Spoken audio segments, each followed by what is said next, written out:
மின் கட்டமைப்பை வலுப்படுத்த 15,058 கோடி ரூபாய் ஒதுக்கப்படுவதாக அறிவிக்கப்பட்டிருக்கிறது. 15,032 கோடி ரூபாயில் 231 துணை மின் நிலையங்கள் அமைக்கப்படும் என்று அறிவிப்பு வெளியாகியிருக்கிறது. மின் பழுதுகளை சரிசெய்ய 15,058 பணியாளர்களை நியமிக்கவும் முதல்வர் விஜய் உத்தரவு பிறப்பித்திருக்கிறார். கூடுதல் தகவல்களை வழங்குவதற்காக செய்தியாளர் சந்தானகுமார் இணைந்திருக்கிறார். சந்தானகுமார், விரிவான தகவல்கள். வேதவழி, தமிழகத்துல புதிதாக தமிழக வெற்றிக் கழகம் ஆட்சி அமைந்த பின்பு மின்வெட்டு அதிக அளவில் நடைபெறுவதாக பொதுமக்கள் குற்றச்சாட்டு வைத்திருக்கக்கூடிய நிலையில தமிழக முதலமைச்சர் விஜய் தலைமையில எரிசக்தி துறை சார்ந்த ஆலோசனை கூட்டம் என்பது இன்று தலைமைச் செயலகத்தில் நடைபெற்றது.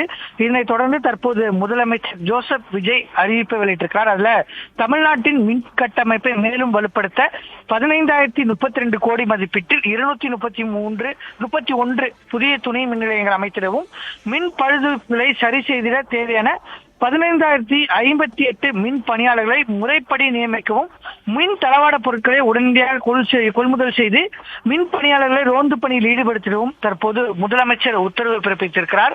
தமிழக மின் வாரியத்தில் கிட்டத்தட்ட 75,000 காலி பணியிடங்கள் இருப்பதாக அமைச்சர் நிர்மல்குமார் தெரிவித்த நிலையில் தற்போது 15,058 மின் பணியாளர்களை முறைப்படி நியமிக்க முதலமைச்சர் உத்தரவு பிறப்பிக்கிறார்.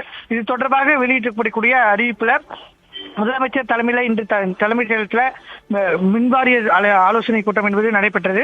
தமிழ்நாடு முழுவதும் மின் உற்பத்தி மற்றும் மின் கொள்முதல் போதுமான அளவில் இருப்பதால் மாநிலத்தில் மின்சார பற்றாக்குறை எதுவும் இல்லை. இருப்பினும் சென்னை உள்ளிட்ட நகர்ப்புறங்களின் சில இடங்களில் உள்ள பழமையான மின் உபகரணங்கள், நிலத்தடி மின் கேபிள் பழுதுகள், அதிகரித்துள்ள மின் பயன்பாடு, பராமரிப்பு பணிகள், பல்வேறு சேவை துறைகள், சாலை தோண்டும் பணிகளின் போது எதிர்பாராத விதமாக மின் கேபிள்கள் சேதப்படுவது போன்ற காரணங்களால் பகிர்மான அளவில் அவ்வப்போது மின் தடைகள் ஏற்படுகின்றன.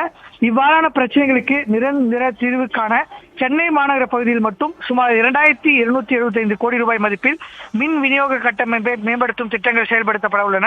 மாநிலம் முழுவதும் 121 புதிய மற்றும் மேம்படுத்தப்பட்ட துணை மின் நிலையங்கள் 10,109 கோடி ரூபாய் செலவில் அமைக்கப்பட்டு வருகின்றன என்றும், மேலும் 231 புதிய துணை மின் நிலையங்கள் 15,032 கோடி ரூபாய் மதிப்பீட்டில் அமைத்திட திட்டமிடப்பட்டுள்ளது என்றும், மின் விநியோக சேவையை மேலும் மேம்படுத்தும் வகையில் கூடுதலாக 77 புதிய மின்தடை நீக்க மையங்கள், 7 கூடுதல் மின்பழுது நீக்கும் குழுக்கள், 125 மின்பழுது நீக்கும் வாகனங்கள், 10 உயர்மட்ட கண்காணிப்பு குழுக்கள் மற்றும் 2 மின் புதைவட கேபிள் பழுது கண்டறிவும் குழுக்கள் செயல்பாட்டில் ஈடுபடுத்தப்பட்டுள்ளன.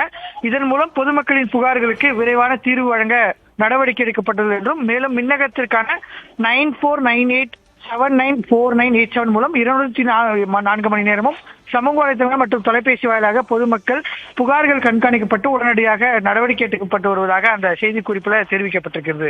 வேதவள்ளி, தகவல்களுக்கு நன்றி சந்தானகுமார்.